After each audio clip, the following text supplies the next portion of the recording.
Last రేపు release అనగా కూడా సౌండ్ చెకింగ్ చేసుకుంటూ కూర్చున్నాడు కదా శేష్ గారు ఎడిటింగ్ రూమ్. That all.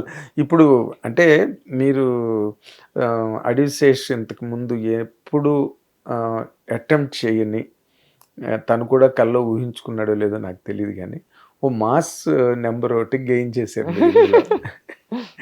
మీరు ఎలా చేశారండి? అంటేనండి how did it happen really? Actually ఆ టైంలో అక్కడ అంటే కమర్షియల్ బీట్స్ ఉంటే బాగుంటుంది ఈ సినిమాకి. బికాస్ యాక్చువల్లీ కమర్షియల్ ఎమోషన్ అంటే కమర్షియల్ బీట్స్ అండి. Absolutely. So emotion is commercial beats అని అన్నప్పుడు మనకి fun is commercial beats, action is commercial beats, everything, all of that is commercial beats. ఆ కమర్షియల్ బీట్స్ ని మనం మీట్ అవుతున్నామా try to ensure that we are meeting that.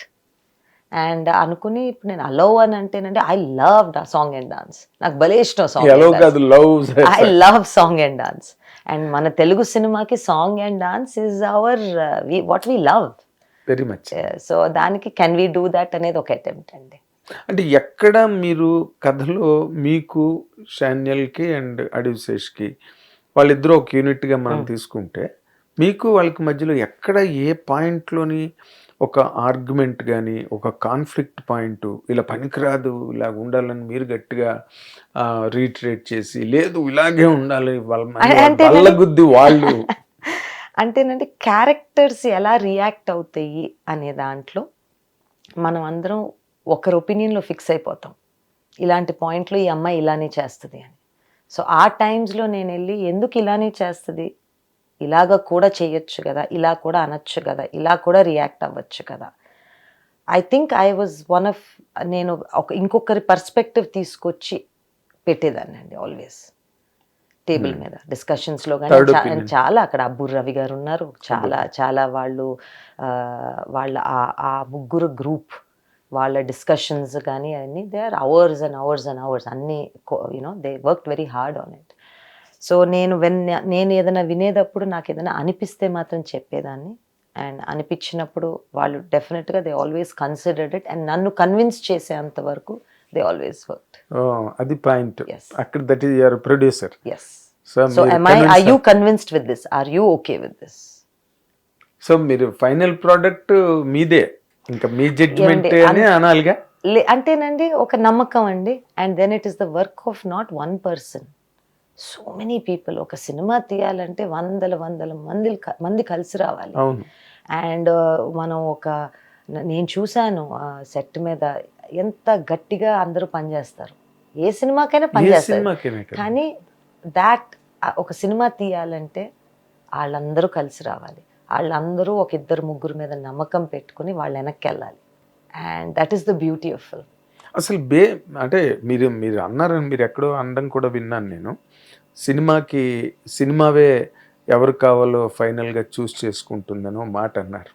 సినిమాకి power ఉందని. Why Shruti Haasan was changed అండి? షీ వాజ్ నాట్ చేంజ్డ్ అండి.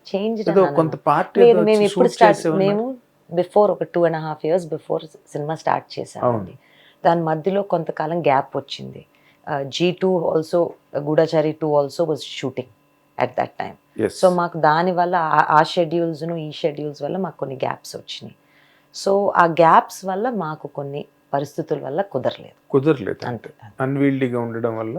అంటే we have to, అంటే సినిమా అంటేనండి ఇప్పుడు ఏమవుతుందంటే ఎంతమందో కలిసి రావాలి. అది సో అది అవ్వనప్పుడు, టైం ఉన్నప్పుడు, అంటే ఇంత టైం స్పెండ్ చేసినప్పుడు అది వెదర్ ఇట్ ఈస్ స్కెడ్యూలింగ్ అంటామా, whether it is various things. So అలాగా సో వేరియస్ ఫ్యాక్టర్స్. మృణాల్ని అనుకున్న తర్వాత శృతి హాసన్ పర్వాలేదు అనుకున్నారా? అంటే లేదండి, కథగా నేను ఫస్ట్ విన్నప్పుడు Mrunal was my first choice. 2020 ఎప్పుడోనండి. నేను తనకి మెసేజ్ కూడా పంపించాను. మేమిద్దరం నవ్వుకున్నాం. దాని తర్వాత మళ్ళీ కనెక్ట్ అయినాక ఆ మెసేజ్ చూసుకుని నవ్వుకున్నాం. అంటే cinema has that kind of power అనేది, ఫేట్ ఆర్ వాట్ ఎవర్, మన డెస్టినీ అక్కడికే తీసుకొస్తాను. అప్పుడు తను 2 సినిమాలు చేస్తూ ఉండింది. అప్పుడు తను చెప్పింది అనమాట, నాకు డేట్స్ లేవు, నేను 2 సినిమాలు చేస్తున్నాను, నేను ఐ కెనాట్ అకామిడేట్ అని. ఇప్పుడు కథ విని మిమ్మల్ని అకామిడేట్ చేయలేను అని చెప్పటం ఎందుకండి అని అక్కడ మా కాన్వర్జేషన్ స్టాప్ అయింది. అప్పుడు మొదట చాలా మొదట. దెన్ దాని తర్వాత ఎన్నో అడ్డంకులు వచ్చినాయండి. బికాజ్ మా డైరెక్టర్ షనీల్ గారు he had a family emergency. ఆయన ఉండేది అమెరికాలో. సో ఆ ఎమర్జెన్సీ కోసం ఒక 4 నెలలు వెళ్ళిపోవాల్సి వచ్చింది. So we had things like that happened. So we overcame all of that and made the film. Okay, అంటే అవన్నీ ప్రాక్టికల్ లేండి, ప్రతి సినిమాకి ఉంటాయి అవి. ప్రతి దానికి ఉంటాయి అనుకోండి. ఏదో పేద కష్టాలు పేతువి, చేతి కష్టాలు సేతువి అంటారు. అయితే మీరు చాలా లాంగ్గా ఈ సినిమా లాంగ్ టైం తీశారు. మీకు చాలా దానివల్ల బడ్జెట్స్ కూడా బల్జ్ అయిపోయాయి బాగా. ఏమండి మేము పనిచేసింది అంతా కొత్త వాళ్ళతోనండి. So time is equal to money అని నేను ఫుల్గా నమ్మను. ఎందుకంటే ఆ టైంలో చాలా కాలం మేము ఏం చేయలే. మేము షూటింగ్ చేయలేదు, మేము ఏమీ చేయలే. అంటే ఖర్చు లేదు. అంటే టైం సినిమా అనుకున్నప్పటి నుంచి అది ఫుల్ ఫ్లెడ్జ్డ్గా ఫ్లోర్స్కి తీసుకెళ్లే వరకే మాకు చాలా టైం పట్టింది. సో అందుకే ఇప్పుడు నేను సినిమా స్టార్ట్ చేశాను అని చెప్పొచ్చు, బట్ స్టార్ట్ అయిందంటే ఆలోచన, ఒక డిస్కషనా, లేకపోతే యాక్చువల్ షూటింగ్, యాక్చువల్ ఆర్టిస్ట్ని తీసుకుని షూటింగ్. సో అందుకే చాలా కాలం పట్టిందని అంటున్నారు. కానీ అంటే మీ బడ్జెట్ బాగా ఓవర్ ది బోర్డ్ బాగా పెరిగిపోయింది అబ్సల్యూట్లీ కామెంట్ ఉన్నది. అంటేనండి అది టైం బట్టి చాలా అయిపోయి ఉంటుందేమో అనేది, టైం ఇంత టైం తీసుకుంది కదా అనేది. కానీ నేను పనిచేసిన ఏమండి ఒకటి, నేను చాలా జాగ్రత్తగా సినిమా తీసుకున్నాను.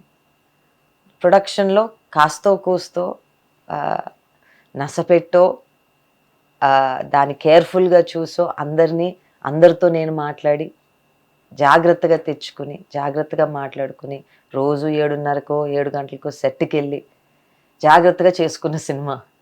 సో పర్సెప్షన్ అండి, అంటే ఇంత అయింది అంత అయింది అనేది. కానీ that was never the case. అనుకున్నదే అయింది. ఓకే, అనుకున్నదే అయింది, అనుకున్న దాంట్లో తీయగలిగాము.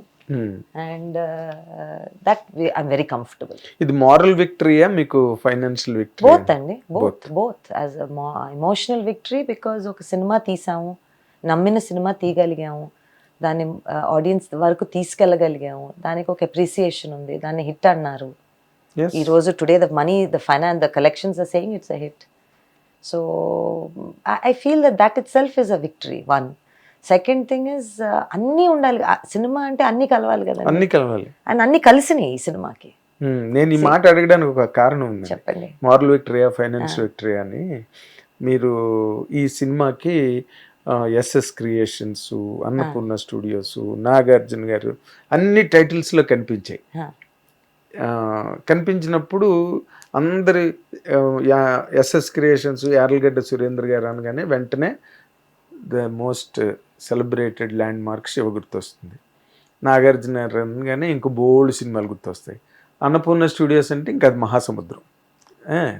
ఇన్ని ఉన్నాయి దీని వెనకాతల అని మీరు వాటికి ఎంత క్రెడిట్ ఇస్తారు?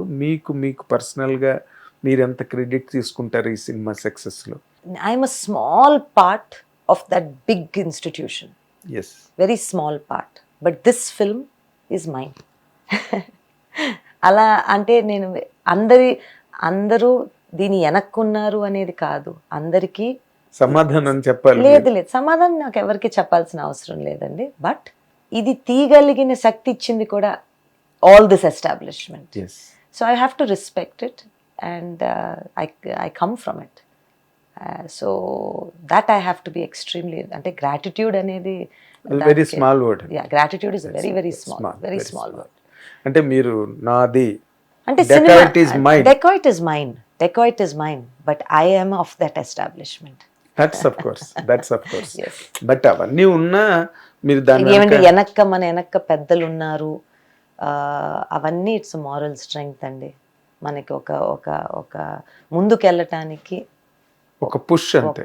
ఒక వెనక్కు ఉన్నారు, ఒక అంబ్రెలా ఉంది, వాన పడితే ఒక అంబ్రెలా ఉంటుంది అనే ఒక నమ్మకం. But end of the day మన పని చేసుకుంటా పోవాలి కదా. అండ్ ఐ హ్యావ్ టు, దాంట్లో నేను పెరిగింది అన్నపూర్ణలో అండి. పెరిగింది అన్నపూర్ణలో. నాకు ఇప్పుడు ఈ సినిమా నేను చేయగలిగానంటే అక్కడ నేర్చుకున్నదంతా అక్కడి నుంచే వచ్చి కదా మరి.